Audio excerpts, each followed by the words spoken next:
মারহাবা ইয়া রাসূলুল্লাহ, মারহাবা ইয়া হাবিবাল্লাহ বলে বলে বাইতুল মুকাদ্দাসের ভিতরে আমার নূরুন আলা নূর নবীকে স্বাগতম জানাইয়া ওই বাইতুল মুকাদ্দাসের ভিতরে প্রবেশ করাইলেন। জোরে বলেন আল্লাহু আকবার। সমস্ত নবী রাসূল ওই বাইতুল মুকাদ্দাসের মধ্যে হাজির। তখন বাইতুল মুকাদ্দাসের মধ্যে গিয়ে হাজির, যখন হাজিরা দিলেন ওই জায়গার মধ্যে আজান দেওয়া হলো।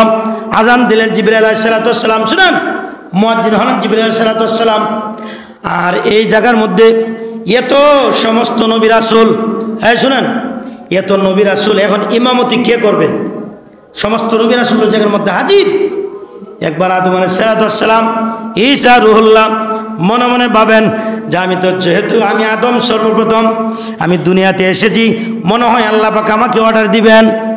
আল্লাহ রাব্বুল আলামিন জিবরাইল আলাইহিস সালাম বলেন, ও জিবরাইল, আজকের এই বাইতুল মুকাদ্দাস মসজিদে হারামের যত নবী রাসূল এই জায়গার মধ্যে উপস্থিত হয়েছে, আজকের এই সমস্ত নবী রাসূলের ইমামতি করবেন সাইয়্যিদুল মুরসালিন রাহমাতুল লিল আলামিন আমার নূরুন আলা নূর নবী। জান্নাতের মধ্যে যাও, জান্নাতের মধ্যে গিয়ে দেখবে সুন্দর করে একটা জামা মোবারক আমি আল্লাহ যেভাবে চেয়েছি আমার বন্ধুকে সাজানোর জন্য আমি আল্লাহ ওই রকম ভাবে আমি আল্লাহ সাজাইছি। জোরে বলেন ঠিক কিনা? নুজাতুল মাজালিসের মধ্যে এসেছে আব্দুর রহমান চৌরবি, উনি নুজাতুল মাজালিসের মধ্যে লেখেন রে বাবা, সুন্দর করে নকল করেন। ওই জান্নাতুল ফেরদাউসের মধ্যে আমার আল্লাহ পাক জামা মোবারক সাজাইলেন। শুধু তাই নয়, আল্লাহর রাসূলের জন্য একটা পাগড়ি মোবারক সাজাইয়া 40,000 বছর পর্যন্ত 40,000 বছর পর্যন্ত ওই জান্নাতের মধ্যে ওই পাগড়ি মোবারকটা সাজিয়ে রেখে দিয়েছেন। আর ওই জায়গার মধ্যে ওই শুধু পাগড়ি মোবারকটা 40,000 ফেরেশতারা রাসূল সাল্লাল্লাহু আলাইহি ওয়াসাল্লামের পাগড়ি মুবারকের নামটা শুনে ওই পাগড়ি মুবারকের চতুর্দিকে নবীর দুরুদ ও সালাম পাঠ করে ওই পাগড়ি মুবারকটা সামনে রেখে দিয়েছে। আল্লাহু আকবার। শুধু তাই নয়, নবীজির পাগড়ি মুবারকের নাম শুনে তারা নবীজির পাগড়ি মুবারকের চতুর্দিকে দুরুদ ও সালাম পাঠ করে। আর ওই ফেরেশতারা বলে এত সুন্দর নাম, এত সুন্দর পাগড়ি মুবারক। এখন যে ফেরেশতারা নবীজির পাগড়ি মুবারক শুনিয়া নবীজির পাগড়ি মুবারকের চতুর্দিকে ওরা চতুর্দিকে দুরুদ ও সালাম পাঠ করে আর চতুর্দিকে ঘোরাঘুরি করে। একজন নয়, দুইজন নয়, 40,000 ফেরেশতা। জিবরাইল আলাইহিস সালাতু ওয়াস সালাম যখন ওই জায়গার মধ্যে গেলেন, ওই পাগড়ি মুবারক আনতে গেলেন, ওই ফেরেশতারা বলে, ভাই জিবরাইল, আমাদের কাছ থেকে তুমি কেন পাগড়ি নিয়ে যাও? ওই জিবরাইলের কাছে ফেরেশতারা বলল, ও ফেরেশতারা, আমি কেন এই পাগড়ি মুবারক নিতে এসেছি? আমার আল্লাহ পাক অর্ডার দিয়েছেন এই পাগড়ি মুবারক নিয়ে যাওয়ার জন্য। ফেরেশতারা বলে, কেন? জিবরাইল আলাইহিস সালাম বলেন, ও ফেরেশতারা, এই কারণে এসেছি যে পাগড়ির কথা শুনে ওই পাগড়ির চতুর্দিকে তোমরা দুরুদ ও সালাম পাঠ করতেছো, ওই পাগড়ি যিনাকে পরানো হবে উনাকে আজকে আমার আল্লাহ পাক দাওয়াত দিয়া আল্লাহর আরশে আজিমের মধ্যে নিয়ে যাবে। ওই নবীকে তোমরা আজকে সরাসরি দেখতে পাবে। আল্লাহু আকবার। সরাসরি তোমরা দেখতে পারবে। হ্যাঁ, সরাসরি। হ্যাঁ, যেই নবীদের জন্য আমার আল্লাহ পাক এত সুন্দর করে জামা মুবারক রাখলেন জান্নাতুল ফেরদাউসের মধ্যে এবং পাগড়ি মুবারক লাগলেন, যেই মুহূর্তে রাসূল আছে ওই নবীজির পাগড়ি মুবারক আমরা এত সুন্দর করে দুরূদ ও সালাম পাঠ করতেছি। আর ওই নবীজি আল্লাহর দিদার যাবেন, আল্লাহ পাকের কাছে বললেন, আল্লাহ, ও মায়ার আল্লাহ, ওই নবীজিকে না দেখাইয়া, আমাদের কাছে না দেখাইয়া আপনি আরশে আজিমের মধ্যে নিয়ে যায়েন না। আল্লাহু আকবার। নুজাহাতুল মাজালিসের মধ্যে এসেছে। শুধু তাই নয়, যে নবীজিকে আমার আল্লাহ পাক উম্মে হানির ঘর থেকে নিয়ে আসবেন, ওই নবীজির জন্য আমার আল্লাহ পাক একটা বুরাক রেখে দিয়েছিলেন জান্নাতুল ফেরদাউসের মধ্যে। বাবার এই বুরাকের কাহিনীটা শুনেন। 40,000 বুরাক, এর ভিতরে একটা বুরাক আলগা জায়গার মধ্যে গিয়ে কাঁদতেছে আর চোখের পানি ফালায়া ফালায়া কাঁদতেছে, আর ওই নবীর কথা স্মরণ করতেছে। এখন 39,999টা বুরাক এক জায়গায়, আর একটা বুরাক আরেক জায়গায়। আরে ব্যাপার কি? এত বুরাক এই জায়গার মধ্যে থাকতে এই বুরাকটি কেন আলগা? জিবরাইল গিয়ে যখন বললেন, ও বুরাক, তুমি এই জায়গার মধ্যে কেন কাঁদতেছ? তখন ওই বুরাকটা বলে, আমি শুনেছি আল্লাহর হাবিব নাকি আল্লাহর আরশে আজির মধ্যে যাবেন, এই কারণে আমি চোখের পানি ফালায়া ফালায়া ওই নবীর মহব্বতে আমি কাঁদতেছি। সুবহানাল্লাহ। বুরাক কাঁদতেছে নবীর মহব্বতে, আর শুধু মহব্বতে নয়, ওই বুরাক বলতেছে, ও জিবরাইল, ওই আল্লাহর হাবিব বন্ধু যদি আমি বুরাকের উপরে সওয়ার হতেন, আমি বুরাক বড় ধন্য হইয়া যাইতাম। আল্লাহু আকবার। আমি বুরাক ধন্য হয়ে যাইতাম। জিবরাইল আলাইহিস সালাতু ওয়াস সালাম এই বুরাকের ভিতরে এত নমনীয়, এত ভালোবাসা দেখে এই বুরাকটারে সাথে নিয়ে গেলেন। আল্লাহ বলেন, ও জিবরাইল, এই বুরাকটাকে তুমি নিয়ে আসো। ওই বুরাক নিয়ে গেলেন, পাগড়ি মুবারক নিয়ে গেলেন। শুধু তাই নয়, জিবরাইল আলাইহিস সালাতু ওয়াস সালামের সাথে হযরত মিকাইল আলাইহিস সালাতু ওয়াস সালাম, হযরত ইসরাফিল আলাইহিস সালাতু ওয়াস সালাম, শুধু তাই নয়, ওনার সঙ্গে 70,000 ফেরেশতা হয়ে গেলেন। সুবহানাল্লাহ। কত হাজার ফেরেশতা? কথা বলেন, কত হাজার? 70,000 ফেরেশতা ওনার সঙ্গে গেলেন। কেন জানেননি? নবীর সঙ্গে যাবেন, আল্লাহ পাক রব্বুল আলামিন দাওয়াত দিয়েছেন, নবীকে আরশে আজিমের মধ্যে নিয়ে যাবেন। বাবা শুনেন শুনেন শুনেন, আল্লাহ নবী ওই রাত্রে উম্মে হানির ঘরের মধ্যে ঘুমন্ত ছিলেন, ঘুমের মধ্যে ছিলেন, বিদায় কাবার হাতিমের মধ্যে ছিলেন। বেশি রিওয়ায়াতের মধ্যে এসেছে উম্মে হানির ঘরের মধ্যে ঘুমিয়েছিলেন। এখন জিবরাইল আলাইহিস সালাতু ওয়াস সালাম ওই ঘরের ভিতরে ঢুকবেন কিভাবে? ওনার পাকা দিয়া যখন ঢুকলেন, ঘরের ভিতরে ঢুকলেন, ঘরের ভিতরে ঢুকে দেখেন আল্লাহর রাসূল ঘুমের মধ্যে। এখন রাসূলকে কি ঘুম থেকে জাগানো যাইবনি? আপনারা কথা বলেন, ঘুম থেকে জাগানো যাইব? না না না, সরাসরি কাউকে ঘুমের মধ্যে জাগাইবেন না। কেন জানেননি? মানুষ যখন ঘুমায় তার রূহটা আল্লাহর আরশে আজিমের মধ্যে চলে যায়। সুবহানাল্লাহ। খালি আরশে আজিমের মধ্যে মানুষ যখন ঘুমাইলে পরে অনেক ধরনের স্বপ্ন দেখে, তখন তার রূহটা এই জায়গার মধ্যে থাকে না, রূহটা চলে যায়। তখন আস্তে আস্তে করে তাকে হাত বুলাইবেন। জিবরাইল আলাইহিস সালাতু ওয়াস সালাম নবীকে ডাক দিবেন না। যদি এই মুহূর্তে নবীকে আমি ডাক দেই তাহলে আমার বেয়াদবি হয়ে যাবে। ন ন ন, নবীকে ডাক দেওয়া যাবে না। তখন জিবরাইল আলাইহিস সালাতু ওয়াস সালাম, বাবারে শুনেন শুনেন শুনেন, এই আলোচনা অনেকে করে না, মেরাজের আলোচনা অনেকে করে না। কেন জানেননি? কারণ মেরাজের আলোচনা করলে আমার আপনার নবীকে নূর মানতে হবে। জোরে বলেন ঠিক কিনা? আমার আপনার নবীকে নূর মানতে হবে। জিবরাইল আলাইহিস সালাতু ওয়াস সালাম ঘরের মধ্যে গিয়া হজরা মুবারকের মধ্যে নবীকে সরাসরি ডাক দেন নাই। কেন ডাক দেন নাই? বেয়াদবি হয়ে যাবে। তাহলে নবীকে কি করলেন? নবীজির পা মুবারকের এই যে তলা মুবারকটা আছে না, ওই তলা মুবারকের মধ্যে জিবরাইল আলাইহিস সালাতু ওয়াস সালাম এত বড় ফেরেশতা, এত বড় ফেরেশতা হয়েও আল্লাহর রাসূলের পা মুবারকের এই তালু মুবারকের মধ্যে জিবরাইলের জিহ্বাটা লাগাইয়া দিলেন। আল্লাহু আকবার। জোরে বলেন আল্লাহু আকবার। এত বড় ফেরেশতা, অথচ নবীজির পা মুবারকের তলা মুবারকের মধ্যে জিহ্বা লাগাই দিলেন।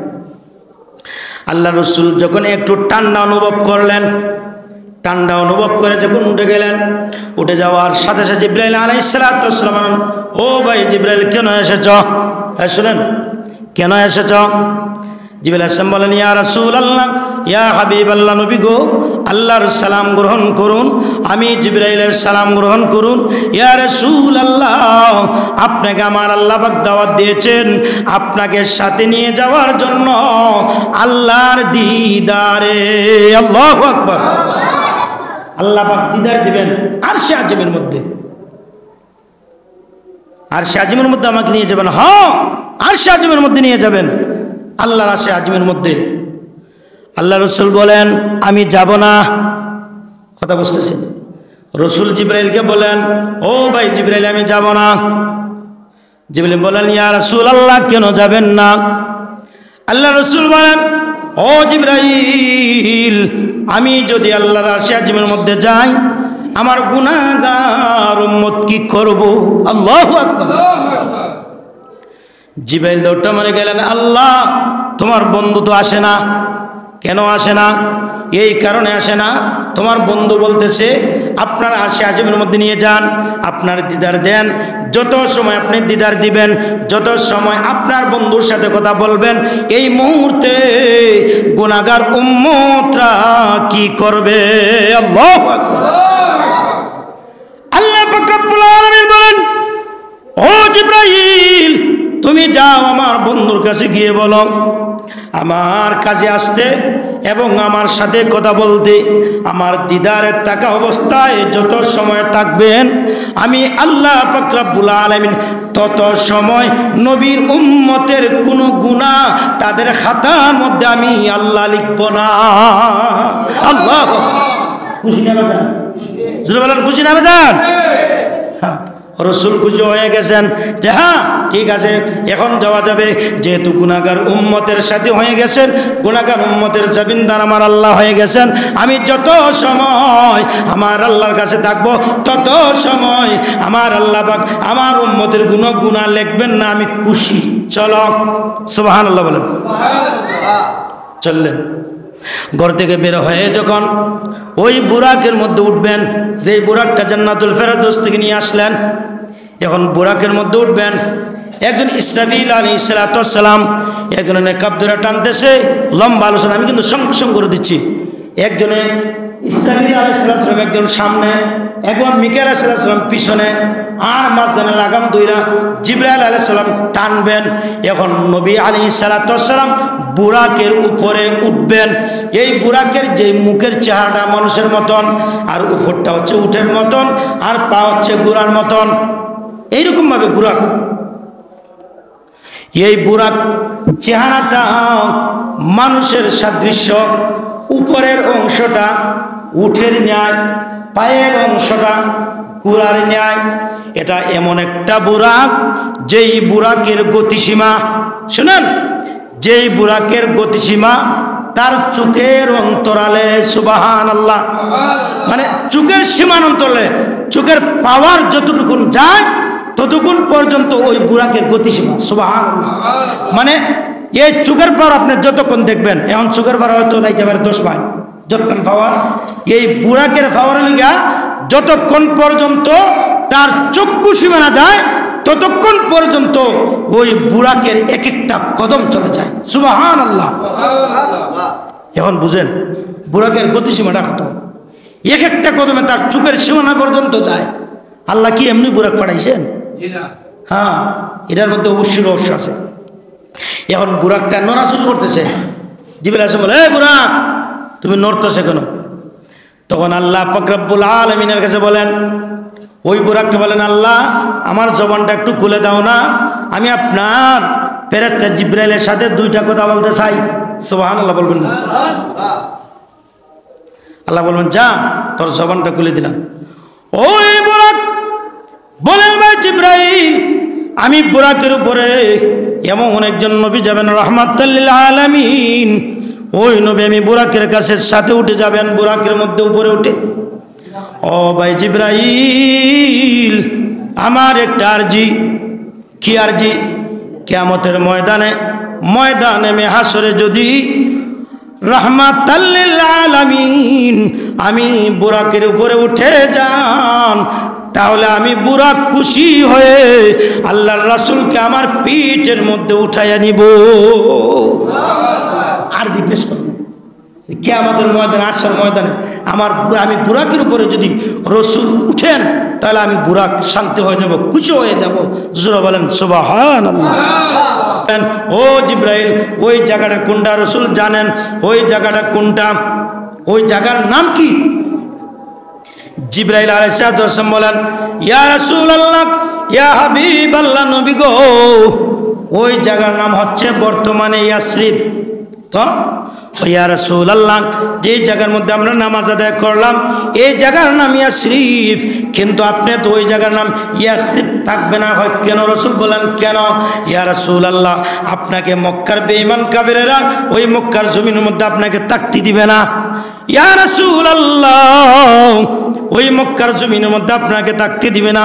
মক্কা থেকে হিজরত করে আপনি মদিনার জমিনের মধ্যে যাইতে হবে। ইয়া রাসূলুল্লাহ, তখন ওই জায়গার নাম ইয়াসরিব থাকবে না, আপনার ছোঁয়া লেগে, আপনার কদম লেগে ওই জায়গার নাম হয়ে যাবে সোনার মদিনা। আল্লাহু আকবার। সোনার মদিনা হয়ে যাবে, এই জায়গার নাম ইয়াসরিব আর থাকবে না। জোরে বলেন ঠিক কিনা? মদিনার আগের নাম ছিল ইয়াসরিব। কি ছিল? ইয়াসরিব। আর নবীজির ছোঁয়া লেগে এই ইয়াসরিব জায়গার নাম হয়ে গেছে সোনার মদিনা। জোরে বলেন ঠিক কিনা? আওয়াজে বলেন ঠিক কিনা? ওই জায়গা থেকে যখন নবী চলে গেলেন, ওই জায়গার মধ্যে নামাজ আদায় করে ধীরে ধীরে ধীরে ধীরে বুরাক নিয়ে যখন বাবারে লম্বা আলোচনার সঙ্গে করে দিচ্ছি, বাইতুল মুকাদ্দাসের মধ্যে, যে জায়গার মধ্যে সমস্ত নবী রাসূলুল্লাহ এর ভিতর দিয়া ঈসা মুসা আলাইহিস সালাম এক জায়গার মধ্যে ছিলেন। ঈসা আলাইহিস সালাম আসমানের মধ্যে, মুসা আলাইহিস সালাম জমিনের মধ্যে সশরীরে ওই জায়গার মধ্যে থাকিও রাসূল ওই জায়গার মধ্যে 2 রাকাত মাদান শহরে ওই জায়গার মধ্যে 2 রাকাত নামাজ আদায় করলেন।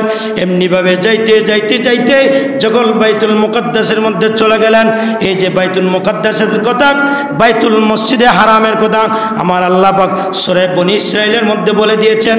কারণ বর্তমান যে ফিলিস্তিনের মধ্যে আমরা শুনছি না কিছুদিন আগে যে বাইতুল মুকাদ্দাস নিয়ে অনেক মারামারি, এখনো কিন্তু যুদ্ধ চলতেছে। জোরে বলেন ঠিক কিনা? এখনো যুদ্ধ চলতেছে যে বাইতুল মুকাদ্দাস নিয়ে। কেন এত যুদ্ধ? আর মুসলমানেরা কেন এই বেঈমান কাফেরদের সাথে এরা কেন যুদ্ধ করতেছে? তার রহস্যটা কি? তার রহস্যটা হইল গিয়া যে ওই জায়গার মধ্যে সমস্ত সামনে কেউ আল্লাহুম্মা সাল্লি আলা, সামনে কেউ পূর্বী যারা সামনে কেউ না মুহাম্মাদ আল্লাহুম্মা সাল্লি আলা সাইয়্যিদিনা আদনা বি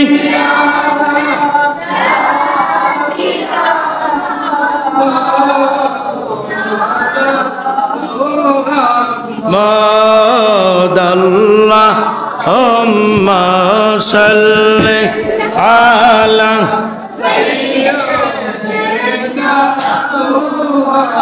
মাদানা বিয়ানা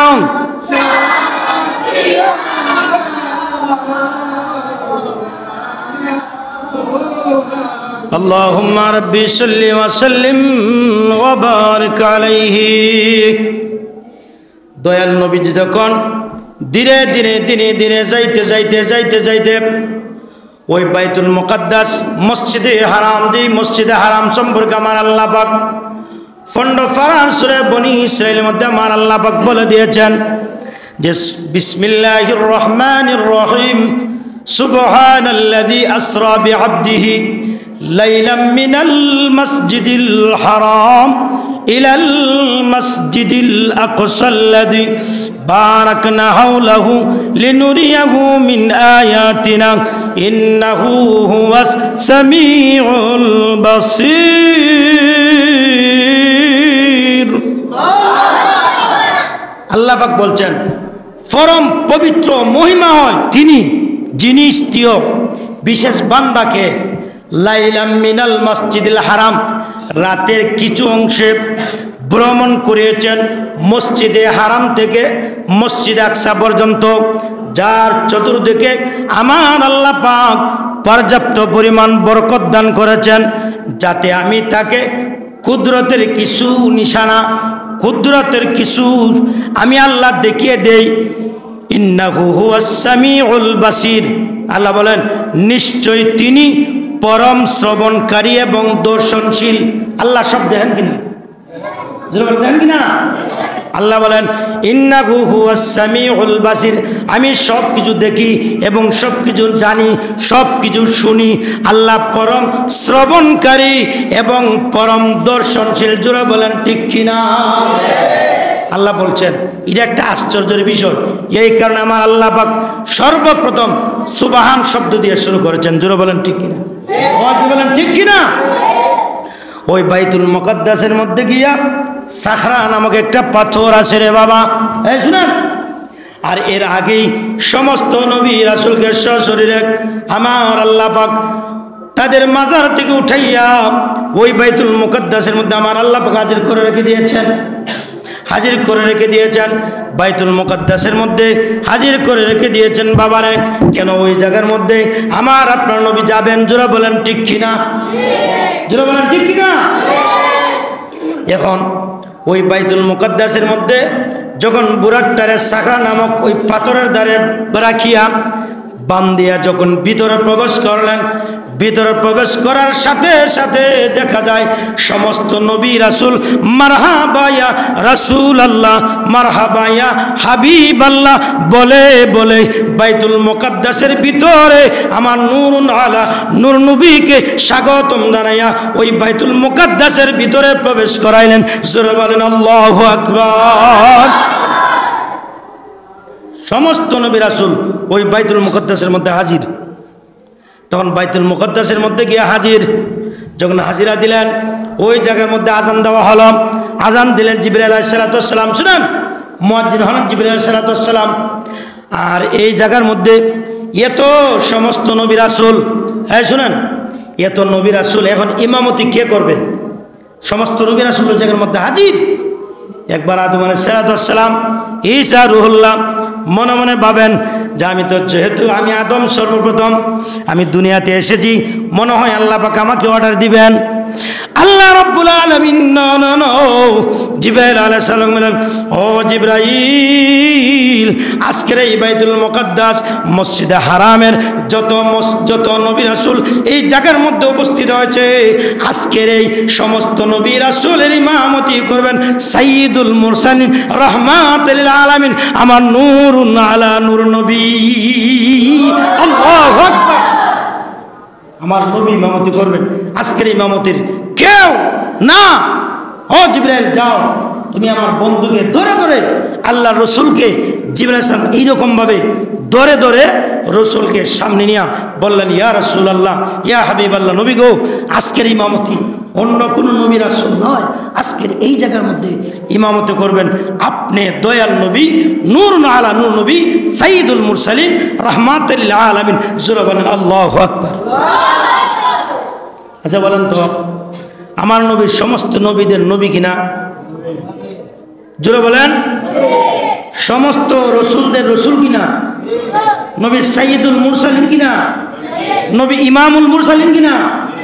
ওই জায়গার মধ্যে ইমামুল মুরসালিন, সমস্ত ইমামদের ইমাম আমার আপনার নবী ওই জায়গার মধ্যে গিয়া যখন 2 রাকাত নামাজ আদায় করলেন, আদায় করার পরে লম্বা আলোচনা, আদম আলাইহিস সালাম আসলেন, আইয়া আল্লাহর প্রশংসা, নবীর প্রশংসা, আল্লাহর প্রশংসা, নবীর কথাবার্তা বলে বললেন, ইয়া রাসূলুল্লাহ, আমি প্রথম নবী, আল্লাহ আমাকে প্রথম দুনিয়াতে পাঠাইছে, কিন্তু আল্লাহ পাক আমাকে কোনোদিন তো বলে নাই আল্লাহর দিদার নিয়ে যাওয়ার জন্য, কিন্তু যেহেতু আপনাকে আল্লাহ পাক দাওয়াত দিয়েছেন আল্লাহর দিদারে যাওয়ার জন্য, ইয়া রাসূলুল্লাহ, ইয়া হাবিবাল্লাহ, আপনি কি আপনার গুনাহগার উম্মতের জন্য, আমার এই আদম সন্তানের জন্য আপনি দোয়া করবেন।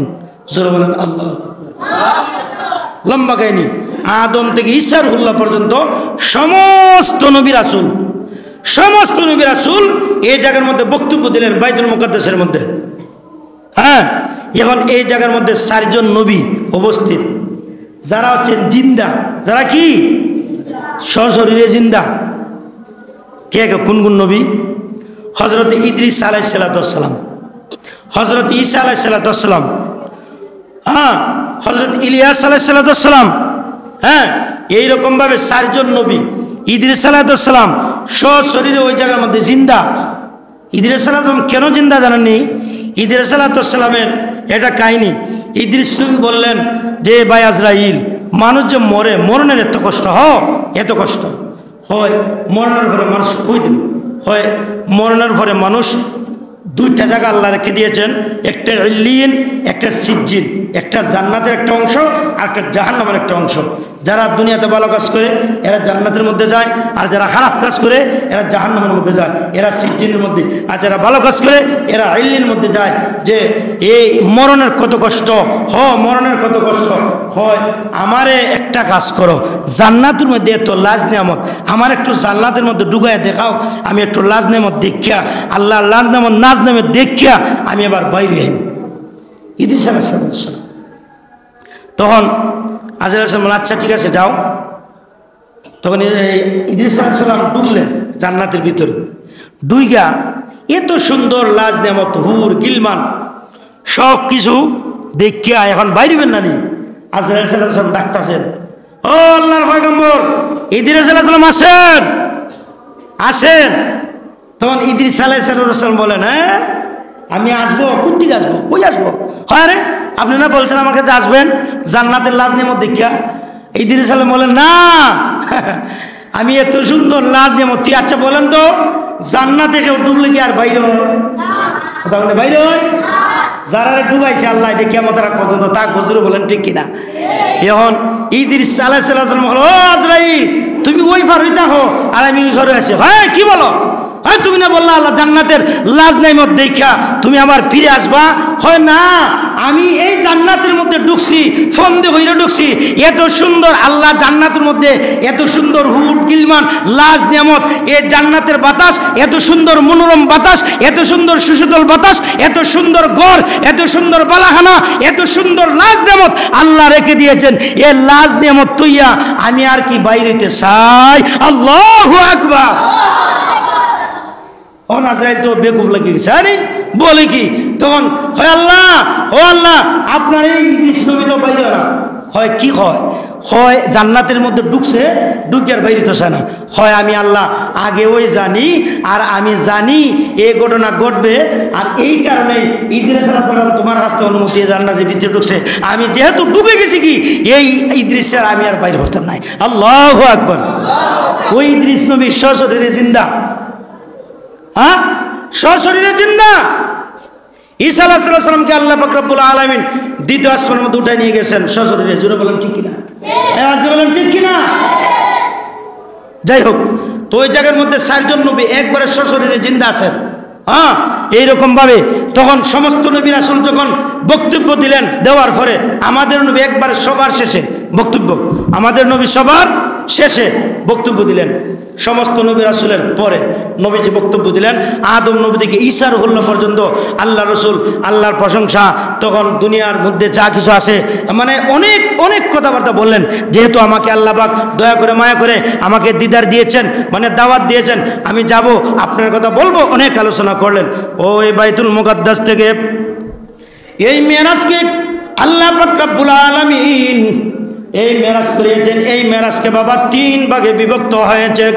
এখন এই 3 ভাগে বিভক্ত, বাইতুল মসজিদে হারাম থেকে বাইতুল মুকাদ্দাস পর্যন্ত একটা ভাগ, আর বাইতুল মুকাদ্দাস থেকে শুরু করে সিদরাতুল মুনতাহা পর্যন্ত 7 আসমান পাড়ি দিয়ে সিদরাতুল মুনতাহা পর্যন্ত একটা অংশ। একটার নাম হচ্ছে ইসরা, মানে বাইতুল মুকাদ্দাস থেকে বাইতুল মসজিদে হারাম থেকে বাইতুল মুকাদ্দাস পর্যন্ত ইসরা, আর বাইতুল মুকাদ্দাস থেকে সিদরাতুল মুনতাহা পর্যন্ত নাম হচ্ছে মেরাজ। আর সিদরাতুল মুনতাহা থেকে পাড়ি দিয়ে রব্বে পাড়ি দিয়ে লা মাকাম আরশ মহল্লা আরশে আজিম পর্যন্ত ওই জায়গার নাম হচ্ছে ইরাজ। আল্লাহু আকবার। জোরে বলেন আল্লাহু আকবার। নুজাতুল মাজালিসের মধ্যে এসেছে, সুন্দর করে বয়ান করেছেন, সুন্দর করে বয়ান করেছেন। আল্লাহর রাসূলকে যখন বুরাকে নিয়ে গেলাম, আল্লাহর রাসূলকে জান্নাতের মধ্যে নিয়ে যাবেন, জাহান্নামের মধ্যে নিয়ে যাবেন। বাবা, এই জান্নাতের মধ্যে যখন দেখা হলো, জাহান্নামের মধ্যে দেখা হলো। আল্লাহর রাসূল যখন জাহান্নামের মধ্যে গিয়া যখন জাহান্নামের এই করুণ দৃশ্য দেখলেন, এই করুণ দৃশ্য কেন, এই করুণ দৃশ্য কেমন? অনেক বেনামাজি আছে, নামাজ পড়ে না, অনেক সুদখোর আছে, সুদ খায়, অনেক ঘুষখোর আছে, ঘুষ খায়, অনেক জিনাকর আছে, জিনাকর করে, অনেক বেদিন আছে, অনেক স্বামীদেরকে, মহিলারা স্বামীদেরকে কষ্ট দেয়, আছে কি নাই? জোরাবান আছে কি নাই? আবার অনেকে মা বাবাকে কষ্ট দেয়, আছে কি নাই? অনেক যুবকের আছে কি নাই বলেন? অনেক আছে এতিমের মাল বক্ষণ করে, আছে কি নাই? পরের হক নষ্ট করে, আছে কি নাই? আছে কি নাই? আছে। অন্যের হক নষ্ট করে, এতিমের মাল বক্ষণ করে, ওই বেনামাজি। এবং এমন লোক আছে ওয়াজ করে, ফাটাইয়া বক্তাগিরি ওয়াজ করে আলোচনা করে, কিন্তু নিজের বেলায় ওই আলোচনার কোনো আমল করে, আছে কি নাই? জোরে বলেন, আছে কি নাই? আছে। ওই বেনামাজির দললে আমার আল্লাহ পাক দেখলেন, সুদ আল্লাহ রসুল দেখলেন, আল্লাহ রসুলকে দেখাইলেন জাহান্নামের মধ্যে, এবং সুদখোরের দললে দেখাইলেন, এবং ওই যে যারা এতিমের মাল বক্ষণ করেছে এদেরকে আমার আল্লাহ পাক দেখাইলেন। কেমন করে দেখাইলেন? আল্লাহ রসুল যখন ওই জাহান্নামের মধ্যে দেখলেন, কি দেখলেন? একদল মানুষের ফেট এত বড় রে বাবা, শুনেন, ফেট এত বড়, এই ফেটের ভিতরে বিরাট বিরাট বড় সর্ব দংশন করতেছে, এইভাবে দংশন করতেছে। রসুল জানেন, এরপরও বলতেছেন, ও ভাই জিব্রাইল, এদের ফেট কেন এত বড়? এদের ফেট কেন এত বড়? এখন জিব্রাইল আসলাম বলেন, ইয়া রাসূলুল্লাহ, এদের ফেট এই কারণে বড়, এরা দুনিয়ার থাকতে সুদ খাইতে খাইতে খাইতে একবারে শেষ করে দিচ্ছে। সুদ করে আছে কি নাই? জোরে বলা আছে কি নাই? ঘুষ করে আছে কি নাই? আছে। ইয়া রাসূলুল্লাহ, এরা দুনিয়ার থাকতে সুদ খাইছে, আর এই সুদের টাকাগুলা এদের পেটের ভিতরে সর্বসাইজা এদের পেটের ভিতরে দংশন করতেছে। জোরে বলেন, আছে কি নাই? আবার অনেকে আছে, অনেকে আছে ওদের মাল সম্পদ আছে, ধন সম্পদ আছে, কিন্তু আল্লাহর রাস্তায় ওরা দান করে না, বগিলাতি করে, ওরা কিপটামি করে, আছে কি নাই? জোরে বলেন, আছে কি নাই? আছে। ওদের সম্পদ আল্লাহ পাক সর্ব সাজাইয়া সর্ব বানাইয়া ওই হাসরের ময়দানে ওদেরকে ওই সম্পদ মালগুলা সর্বসাইজা ওদেরকে দংশন করবে। জোরে বলেন, ঠিক কিনা? আরেক দলের কাছে গেলেন, দেখলেন আরেকটা দল লোক, এদের এমন অবস্থা, এক মহিলারা দেখা যায় জিব্বার মাঝখান দিয়া সুই ঢুকাল, এখন জিব্বার মধ্য দিয়া সুই ঢুকাল, এইরকম ভাবে জাহান্নামের ফেরেশতারা জাহান্নামের সুই দিয়া, এত বড় সুই দিয়া, ফলার মতন সুই দিয়া, এই জাহান্নামের ফেরেশতারা এদের জিব্বার ভিতরে ঢুকায় দিছে। আর আরেকটা দল, শুনেন, আরেকটা দল দেখতেছে এদের মাথার উপরে কোনো কিছুই নাই, ওদের মাথার মগজগুলা টকবগায় টকবগায় জমিনে পড়তেছে, আর মাথার মগজগুলা এদের মাথার উপর থেকে ফাঁকিগুলাই ওই মগজগুলা টকবগায় টকবগায় জমিনে ফালাইতেছে। বলেন নাউজুবিল্লাহ। আরেক দল দেখতেছেন এরা রক্তের সাগরে হাবুডুবু খাচ্ছে, রক্তের সাগরে হাবুডুবু খাচ্ছে। কেন জানেননি? এই রক্তের চতুর্দিকে ফেরেশতারা এখন যেই দিকে উঠে, এই লোকটা রক্তের সাগরের উপরে উঠতে চায়, একদিক থেকে আরেক দিকে কিনারা উঠতে চায়, আর ওই কিনারার উপরে বিরাট বড় একটা পাথর হাতে নিয়া যেই মুহূর্তে আল্লাহর ওই বান্দাটা ওই রক্তের সাগরে ওই পারে উঠতে চায়, ওই আল্লাহর ফেরেশতা ওই বিরাট বড় পাথর নিয়া এর মাথার মধ্যে মারে, মাথার মধ্যে মারার সাথে সাথে ডুব দিয়া অন্য দিকে চলে যায়। যখন অন্য দিকে চলে যায়, ওই দিকের ফেরেশতারা বিরাট বড় পাথর লয়, পাথর লইয়া আবার তার মাথার মধ্যে মারে। এমনিভাবে ডান দিক দিয়ে বাম দিকে যায়, সামন দিক দিয়ে পিছন দিক দিয়ে যায়, চতুর্দিকে ঘোরাঘুরি করে কিয়ামতের রাত পর্যন্ত ওই রক্তের সাগর আবুডুবু খাবে, কিন্তু ওই রক্তের সাগর থেকে ওই লোকটা উঠতে পারবে না। জোরে বলেন, ঠিক কিনা? আরেকদল মহিলারা, শুনেন মা বোনেরা, আরেকদল মহিলাদেরকে দেখতেছেন, এই বাবা শুনেন, পা দুইটা উপরে, মাথা হচ্ছে নিচে, এরকম ভাবে ঝুলন্ত অবস্থা রেখে দিয়েছেন। জানেননি এদের শাস্তি? আল্লাহ রাসূল বলেন, ভাই জিবরাইল, এই মহিলাদের এদের করুণ অবস্থা কেন? এদের পাও পরে মাথা হচ্ছে নিচে, এদের করুণ অবস্থা কেন? ইয়া রাসূলুল্লাহ, হাবিবাল্লাহ, সামনে আগান।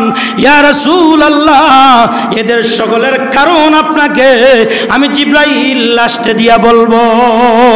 আল্লাহু আকবার, জোরে বলেন আল্লাহু আকবার। এগুলো জানার দরকার আছে কিনা? এগুলো জানার দরকার আছে কিনা?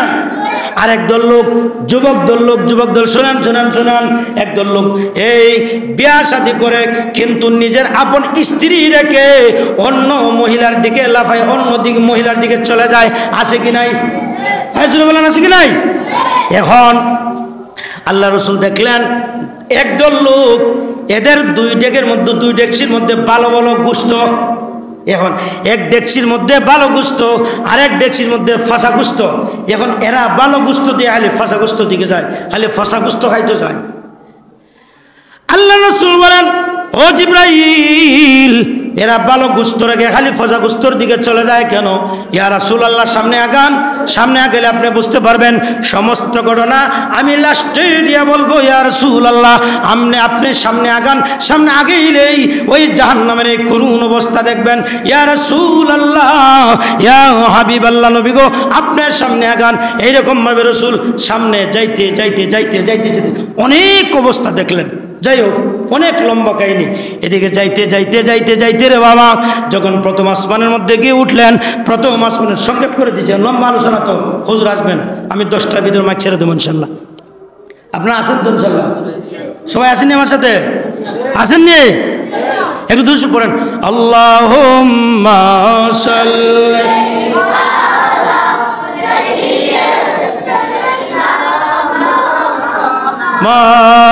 মাদানাবি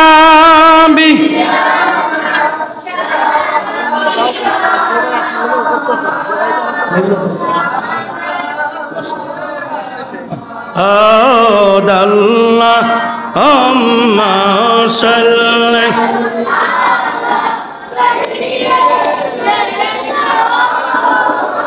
اللهم ربي صل وسلم وبارك عليه। হ্যাঁ শুনেন, প্রথম আসমানের মধ্যে গিয়ে যখন ডাক দিলেন, ডাক দেওয়ার সাথে সাথে প্রথম আসমানের মধ্যে হযরত আদম আলাইহিস সালামের দায়িত্ব। কোন নবীর দায়িত্ব? সবাই বলেন, কোন নবী? হযরত আদম আলাইহিস সালাম। যেই মুহূর্তে দরজার মধ্যে নাড়া দিলেন, আসমানের দরজা আসেনি রে ভাই, এ কথা বলে আসেনি? আমরা দেখি না, ঠিক কিনা বলেন? আসমানের দরজা আছে। ওই দরজার মধ্যে গিয়া যখন নাড়া দিলেন, ভিতর থেকে আওয়াজ চলেছে, কে এসেছে? ফেরেশতা যখন বলেন, জিবরাইল আলাইহিস সালাম বলেন, দরজা খুলো, তাড়াতাড়ি খুলো, আমার একজন নবী এসেছেন রাহমাতুল লিল আলামিন। দরজা খুলে দেওয়া হলো। তখন আদম আলাইহিস সালাম যখন দেখলেন যে বাইতুল মুকাদ্দাসের মধ্যে আমার আপনার নবী ইমামতি করে 2 রাকাত নামাজ আদায় করেছিলেন, শেষ পয়গম্বর ওই নবী ওই প্রথম আসমানের মধ্যে নিয়ে জিবরাইল আলাইহিস সালাম প্রথম দরজার মধ্যে করা দিলেন। আল্লাহু আকবার। জিবরাইল সালাম যখন করা দিলেন, আদম আলাইহিস সালাম যখন দরজা খুললেন, দরজা খুলে মারহাবা ইয়া রাসূলুল্লাহ, মারহাবা ইয়া হাবিবাল্লাহ বলে যখন কোলাকুলি করলেন, সালাম আদান প্রদান করা হলো, মারহাবা ইয়া রাসূলুল্লাহ বলেন। যখন আদম নবীর কাছে গেলেন, আদম নবী বলেন, ইয়া রাসূলুল্লাহ, ইয়া হাবিবাল্লাহ, নবী গো, আমার আল্লাহ পাক আপনাকে বানাইছেন সবার আগে, কিন্তু ফাটাইছেন সবার পরে। জোরে বলেন ঠিক কিনা? হ্যাঁ কথা বল, ঠিক কিনা? আল্লাহ বানাইছেন সবার আগে, কিন্তু ফাটাইছেন সবার পরে। বানাইছেন সবার আগে, কিন্তু ফাটাইছেন সবার পরে। এখন কথাবার্তা হলো, আদান প্রদান হলো, মুলাকাত হলো, কথাবার্তা হলো। আদম নবী প্রথম আসমানের মধ্যে আদম নবীর সাথে কথা শেষ করে যখন দ্বিতীয় আসমানের মধ্যে চলে গেলেন, এখন দ্বিতীয় আসমানের মধ্যে হযরত ঈসা আলাইহিস সালাম, ঈসা রুহুল্লাহ। এই শুনেন, প্রথম আসমান হযরত আদম আলাইহিস সালাম, দ্বিতীয় আসমানে হযরত ঈসা আলাইহিস সালাম, হযরত জাকারিয়া আলাইহিস সালাম, হযরত ইয়াহইয়া আলাইহিস সালাম, তিনজন নবী ওই দ্বিতীয় আসমানের মধ্যে যখন চলে গেলেন, হযরতে হারুন আলাইহিস সালামের সাথে সাক্ষাৎ। এইরকম ভাবে মারহাবা ইয়া রাসূলুল্লাহ সালাম কালাম করা হলো, মারহাবা ইয়া রাসূলুল্লাহ বলে স্বাগতম জানিয়ে নবীকে নেওয়া হলো। চতুর্থ আসমানের মধ্যে যখন চলে গেলেন, ওই চতুর্থ আসমানের মধ্যে গিয়াই এই ঘটনা হযরতে ইদ্রিস আলাইহিস সালাম, আল্লাহু আকবার, ওই ঘটনা ঘটলো। ইদ্রিস আলাইহিস সালাম চতুর্থ আসমানে, পঞ্চম আসমানের মধ্যে গিয়া হযরত ইউসুফ আলাইহিস সালামের সাথে সাক্ষাৎ। আবার ষষ্ঠ আসমানের মধ্যে গিয়া হযরতে মূসা আলাইহিস সালামের সাক্ষাৎ। সুবহানাল্লাহ, জোরে বলেন, আওয়াজ মানি না, জোরে বলেন। ষষ্ঠ আসমানে কোন নবীর সাথে সাক্ষাৎ? হযরতে মূসা আলাইহিস সালাম, হযরতে মূসা আলাইহিস সালাম। মূসা নবীর সাথে সাক্ষাৎ, সালাম কালাম করা হলো, মুলাকাত করা হলো। মূসা আলাইহিস সালাম বলেন, ইয়া রাসূলুল্লাহ, ইয়া হাবিবাল্লাহ, নবী গো, ও দয়ার নবী, মায়ের নবী, আমি আল্লাহর কাছে চাইছিলাম, আল্লাহ আমি আপনাকে দেখতাম। শুনেননি আমার কথা? বুঝতেছেন না কথা? মূসা বলতেছে, ইয়া রাসূলুল্লাহ, আমি আল্লাহকে বলছিলাম তুর পাহাড়ে, ও মায়ের আল্লাহ, হ্যাঁ আমি আপনাকে দেখতে চাই। আল্লাহ বলেন, লাং তারানি, আমাকে তুমি দেখতে পাবে না, আমাকে দেখতে পাবে না। এরপর আমি বললাম, আল্লাহ আমি আপনাকে দেখতে চাই। শেষ পর্যন্ত আল্লাহ বলেন, মূসা রে, ও মূসা তুমি তুর পাহাড়ে যাও। যখন আমি তুর পাহাড়ে গেলাম, ওই তুর পাহাড়ের মধ্যে আমার আল্লাহর 70,000 নূরের পর্দা থেকে বিন্দু মাত্র পরিমাণ নূরের এক টুকরা ঝলক ওই তুর পাহাড়ের মধ্যে ঢেলে দিলেন। তুর পাহাড়ের মধ্যে ঢেলে দেওয়ার সাথে সাথে সমস্ত তুর পাহাড় জ্বলে পড়ে সরকার হয়ে গেল। আমি মূসা বেহুশ হইয়া জমিনের মধ্যে পড়ে গেলাম। আল্লাহু আকবার। ইয়া রাসূলুল্লাহ, আমি আল্লাহর দেখার সাদার পাইলাম না, আমি আল্লাহর দেখতে পারলাম না। তাহলে কি? ও ইয়া রাসূলুল্লাহ, আমি আল্লাহকে দেখতে পারলাম না, আমি চাইছিলাম, আল্লাহ দেখা দেয় নাই। এরপরও কিছু নূরের তজল্লু দিছে, সমস্ত তুরবার জ্বললে পুরো সরকার, আমি বেহুশ হয়ে গেলাম, আল্লাহর নূর দেও দেখতে পারলাম না। ইয়া রাসূলুল্লাহ, ইয়া হাবিবাল্লাহ, নবী গো, স্বয়ং আল্লাহ আপনাকে দাওয়াত দিয়েছে, আমি আল্লাহকে দেখতে চাইলাম, আল্লাহ দেখা দিল না, আর আপনাকে স্বয়ং আল্লাহ দাওয়াত দেয়া আল্লাহর বাড়িতে নিয়ে যাইতেছে। জোরে বলেন ঠিক কিনা? ঠিক কিনা বলেন? আরে মূসা নবী চাইছে, আল্লাহ দেখা দেয় না, দেখতে পারে নাই মূসা নবী, কিন্তু আমার আল্লাহ আপনি আমার নবীকে দাওয়াত দিয়ে আরশে আজিমের মধ্যে নিয়েছেন। এর চেয়ে সৌভাগ্য আর কোনো কিছু হতে পারে? জোরে বলেন, হতে পারে না। ইয়া রাসূলুল্লাহ, ইয়া হাবিবাল্লাহ, নবী গো, হ্যাঁ শুনেন, ইয়া রাসূলুল্লাহ, ইয়া হাবিবাল্লাহ, নবী গো, আপনি যেহেতু আল্লাহর কাছে যাইতেছেন, আল্লাহর কাছে গিয়ে বলবেন আপনার উম্মতের কথা, নামাজের কথা, যা কিছু আছে আপনি বলবেন। যখন এই কথার মধ্যে ফাঁক দিয়া, এই শুনেন, মজার কথা হলো, মূসা নবী বলতেছেন, ইয়া রাসূলুল্লাহ, ইয়া হাবিবাল্লাহ, আমি একটা হাদিসের ব্যাখ্যা আপনার কাছ থেকে জানতে চাই। কি হাদিস? ইয়া রাসূলুল্লাহ, আমি শুনেছি আপনার এক একজন উম্মত নাকি বনি ইসরাইলের এক একজন নবীর সমান হয়ে যাবে। আল্লাহু আকবার। ওটা কেমনে? হ্যাঁ, বনি ইসরাইল, এটা কেমনে ইয়া রাসূলুল্লাহ? এটা কেমনে? এক একজন নবীর মতন আপনার উম্মতের আমল একজন আলেম হয়ে যাবে। হ্যাঁ, তাহলে আলেমের সম্মান আছে কি না? জোরমান আছে কি নাই?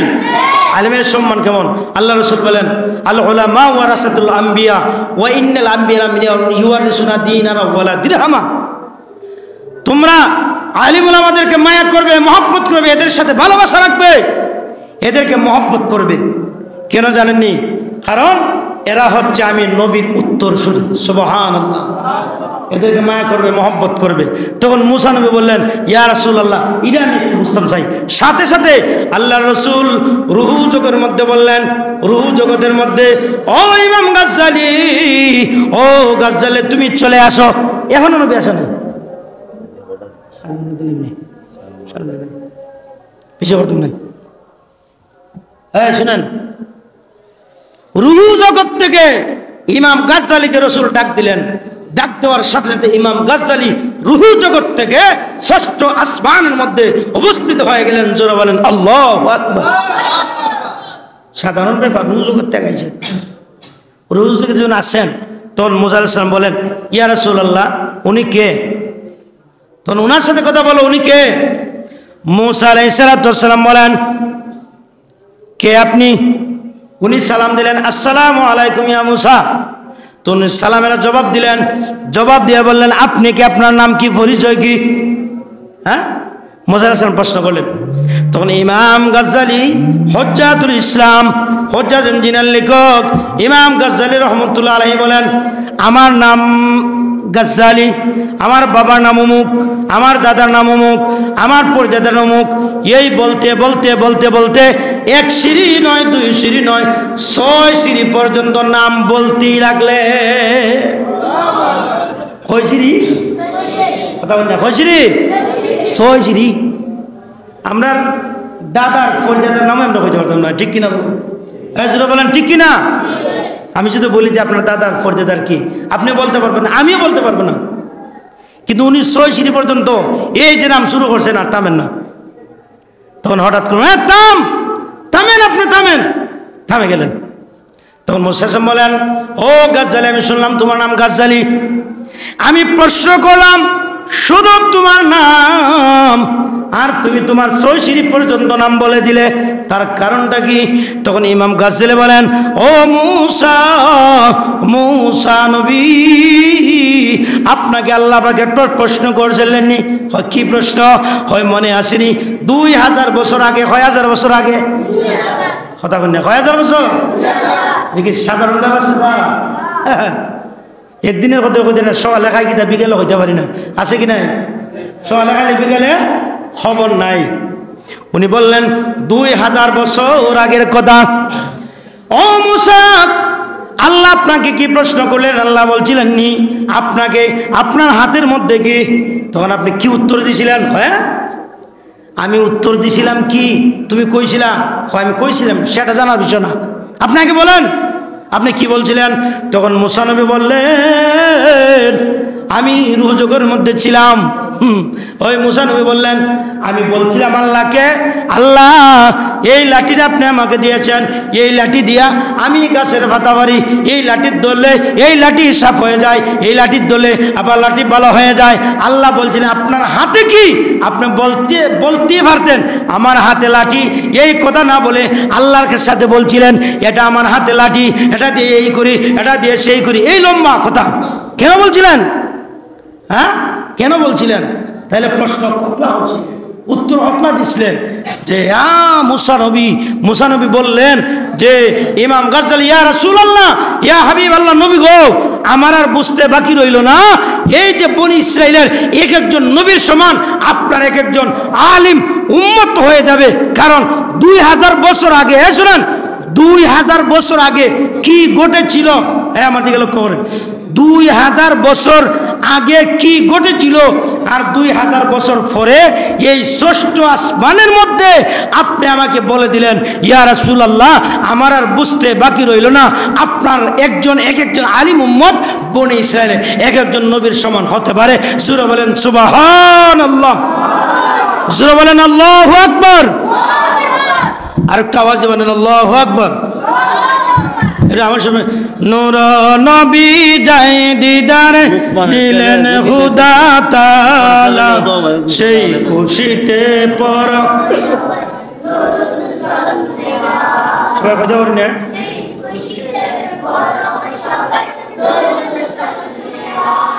নূর নবী যাই দিদারে নিলেন খুদা তাআলা, সেই খুশিতে পর সবাই, সেই খুশিতে পর সবাই, জিবরাইলে হুকুম পায়া মক্কায় আসেন দাওয়াত লয়া, জিবরাইলে হুকুম পায়া উম্মে হানির ঘরে পাইলেন নবী কামলিওয়ালা, সেই খুশিতে পর সবাই, সবাই সেই খুশিতে পর সবাই, নবীকে বিশ্রামে পায়া জিবরাইল তাকেন দাঁড়ায়া, নবীকে জিবরাইল তাকেন ডাক দিতে সাহস না পেয়ে জিহ্বা কদম তোলা, সেই খুশিতে পর সেই খুশিতে পর সবাই নূর নবী যাই দিদার নিলেন খোদা তাআলা, সেই খুশিতে পর সবাই সেই খুশিতে পর সবাই সিদরাতুল মুনতাহায় গিয়া জিবরাইল বলেন ডাকিয়া, সিদরাতুল মুনতাহায় গিয়া জিবরাইল সামনে যেতে পারবো না ওগো নূর আল্লাহ, সেই খুশিতে পর সবাই সেই খুশিতে পর সবাই। হযরত জিবরাইল আলাইহিস সালাতু ওয়াস সালাম ষষ্ঠ আসমান থেকে সপ্ত আসমানের মধ্যে গেলেন। তখন সপ্ত আসমানের মধ্যে গিয়া এর ভিতরে হযরতে ইউসুফ আলাইহিস সালামের সাক্ষাৎ, এখন সপ্ত আসমানের মধ্যে গিয়া হযরতে ইব্রাহিম আলাইহিস সালামের সাক্ষাৎ। এইরকম ভাবে পারি দিতে দিতে দিতে এক আসমান থেকে সপ্ত আসমান পর্যন্ত। লক্ষ্য করেন, আমরা যে নামাজ পাইলাম, আমরা নামাজ কই থেকে পাইলাম? এই নামাজ কেমন করে ফরজ হইল, ঠিক কিনা? হ্যাঁ শুনেন, এই মেরাজের রাত বড় বরকতময় রাত, পুণ্যময় রাত। হাদিসের মধ্যে এসেছে এই রাত্রতে যদি আল্লাহর কোনো বান্দা দুই রাকাত করে, সবাই শুনেন, কয় রাকাত করে? কয় রাকাত করে? দুই রাকাত করে। হাদিসের মধ্যে এসেছে 2 রাকাত করে 12 রাকাত নামাজ পড়বে। প্রতি রাকাতে সূরা ফাতিহার পরে অন্য সূরা, যে কোনো সূরা, সূরা ফাতিহার পরে অন্য সূরা পড়বে। 2 রাকাত করে, একবারে সর্বশেষ মানে 12 রাকাত। আর নফল বন্দিকে আপনি যত পারেন পড়েন, 12 রাকাত, 20 রাকাত, 30 রাকাত, যত পারেন পড়েন। সর্বনিম্ন হচ্ছে 12 রাকাত। কত রাকাত? 12 রাকাত। 2 রাকাত করে সূরা ফাতিহার পরে যে কোনো সূরা নিয়ত আমরা কি পড়ব জানেননি? নাওয়াইতুন উসাল্লিয়া লিল্লাহি তাআলা রাকাতাই সলাতিল লাইলাতিল মেরাজ নফলি, লাইলাতিল মেরাজ নফলি মুতাওয়াজ্জিহান ইলা জিহাতিল কাবাতিশ শরীফাতি। আল্লাহু আকবার। এই রকম ভাবে 2 রাকাত করে নামাজ পড়ে, নামাজ পড়ে 100 বার সুবহানাল্লাহি ওয়ালহামদুলিল্লাহি ওয়া লা ইলাহা ইল্লাল্লাহু আল্লাহু আকবার পড়বে। 12 রাকাত নামাজ আদায় করে এই দোয়াটা পড়বে এবং 100 বার ইস্তেগফার পড়বে। কতবার? 100 বার। 100 বার ইস্তেগফার পাঠ করবে এবং 100 বার দুরূদ শরীফ পাঠ করবে। আল্লাহুম্মা সাল্লি আলা সাইয়্যিদিনা ওয়া মাওলানা মুহাম্মদ ওয়া আলা আলিহি ওয়া সাহবিহি বারিকা ওয়া সাল্লিম। এবং 100 বার ইস্তেগফার পাঠ করবে, আস্তাগফিরুল্লাহ আস্তাগফিরুল্লাহ অথবা আস্তাগফিরুল্লাহ ইন্নাল্লাহা গাফুরুর রহিম। এই নিয়ম যখন সে নামাজ আদায় করবে নিজের জন্য এবং দুনিয়ার জন্য, দুনিয়া আখিরাতের জন্য, যখন সে চাইবে আল্লাহর কাছে দোয়া করবে, আল্লাহ পাক রব্বুল আলামিন ওই রাত্রের ইবাদত বندگی কবুল করে তার সকল চাওয়া আমার আল্লাহ পাক রব্বুল আলামিন কবুল করে নেবে। জোরে বলেন না সুবহানাল্লাহ। আর রাত্রে ইবাদত বندگی করলে 100 বছর নফল বندگির সব ওই লোকের আমলনামার মধ্যে দিয়ে দিবে। জোরে বলেন আল্লাহু আকবার। শুধু তাই নয়, ওই দিনগত ওই রাত্রে যদি সেহরি খাইয়া যদি রোজা রাখে তাহলে 100 বছর নফল রোজা রাখলে যত সব ওই লোকের আমলনামার মধ্যে ততটুকু সব আমার আল্লাহ পাক রব্বুল আলামিন দিয়ে দিবে। জোরে বলেন না সুবহানাল্লাহ। নামাজের টাইমে আমরা ওয়াজের শেষে পড়বেন। এখন শুনেন, আল্লাহ রসুলকে যখন সপ্ত আসমানের মধ্যে যখন নিয়ে গেলেন, কত নম্বর আসমানে? সব আমার দিকে করেন, কত নম্বর আসমানে? সপ্ত আসমানে। এবং সপ্ত আসমানে গিয়া ইব্রাহিম আলাইহিস সালাতু ওয়াস সালামের সাথে সাক্ষাৎ। ইব্রাহিম আলাইহিস সালাতু ওয়াস সালামের সাক্ষাৎ দিয়া ইয়া রাসূলুল্লাহ আসমানের পারি শেষ, এখন চললেন সিদরাতুল মুনতাহা পর্যন্ত। ওই সিদরাতুল মুনতাহা হচ্ছে জিবরাইল আলাইহিস সালাতু ওয়াস সালামের বাড়ি। জোরে বলেন সুবহানাল্লাহ। আর সপ্ত আসমানের মধ্যে গিয়া ওই সিদরাতুল মুনতাহার মধ্যে গিয়া দেখলেন যে হযরতে ইব্রাহিম আলাইহিস সালাম হ্যাঁ মসজিদের মধ্যে হেলাতে এমনি বসেন, সিদরাতুল মুনতাহা, হ্যাঁ বাইতুল মামুর, বাইতুল মামুর মধ্যে, এই বাইতুল মামুরের মুতওয়ালির দায়িত্ব হযরত ইব্রাহিম আলাইহিস সালাম, সপ্ত আসমানের মধ্যে। সুবহানাল্লাহ জুড়ে বলেন। ওই সিদরাতুল মুনতাহার মধ্যে গিয়ে যখন দেখলেন যেই জায়গা পর্যন্ত জিবরাইল আলাইহিস সালাম এর উপরে আর উঠতে পারবেন না, জিবরাইল আলাইহিস সালাম বলেন, ইয়া রাসূলুল্লাহ, ইয়া হাবিবাল্লাহ, নবী গো, আমার সীমানায় পর্যন্ত এই জায়গা থেকে যদি আমি আরেকটা কদম পাড়ি দেই, আমার আল্লাহ পাক রব্বুল আলামিন আমার ওই সমস্ত নূরের পর্দা, নূরের পাকাগুলা আমার আল্লাহ পাকের নূরের তাজাল্লিতে সরকার হয়ে যাবে। আল্লাহু আকবার। সিদরাতুল মুনতাহার মধ্যে বাড়ি, ওই জায়গা থেকে আর পাড়ি দিতে পারবেন না। তখন ওই জায়গা থেকে কেমন করে যাবেন? আল্লাহ পাক রব্বুল আলামিন ওই জায়গার মধ্যে আমার আল্লাহ পাক রব্বুল আলামিন রফরফ পাঠিয়ে দিলেন। কি পাঠিয়ে দিলেন? কি পাঠিয়ে দিলেন? রফরফ, একটা পাথরের মতন। এখন এই রফরফ পাড়ি দিয়া কোথায় যাইবেন? এই রফরফ পাড়ি দিয়া, এই রফরফের মধ্যে একা উঠিয়া আল্লাহর আরশে আজিমের মধ্যে যাবেন। লা মাকান পাড়ি দিয়া আল্লাহর আরশে আজিমের মধ্যে চলে যাবেন। বাবারে, এই আরশে আজিম, এই শুনেন, লা মাকান, লা মাকান কিনা মানে কোনো স্থান নাই, কোনো জায়গা নাই, যে জায়গার মধ্যে উপরে উঠে পিছনের কোনো দুনিয়ার কোনো সারা নাই, শব্দ নাই। আমি কিন্তু সংক্ষেপে বলে দিচ্ছি, সংক্ষেপে, একবারে সংক্ষেপ শুনতে, মানে লা মাকান, কোনো স্থান নাই, কোনো জায়গা নাই। আর ওই সিদরাতুল মুনতাহার মধ্যে গিয়া একটা বিরাট বড় একটা বড়ই গাছ, একটা গাছ পাইলেন। এই গাছের পাতা এত বড় বড় এবং এই গাছের ফলগুলা এত বড় বড়। জিবরাইল বলেন, ইয়া রাসূলুল্লাহ, এই জায়গা থেকে আমি আর একটা কদমও দিতে পারবো না। তখন কেন? যে ওই জায়গা থেকে আমি যদি আরেকটা কদম দেই তাহলে আমার নূরের তাজাল্লি, আল্লাহ পাকের নূরের তাজাল্লি ঢুকে আল্লাহ পাকের এই নূরের তাজাল্লিতে আমি জিবরাইলের সমস্ত পাকাগুলো একবারে জলে বেড়ে সাকার হয়ে যাবে।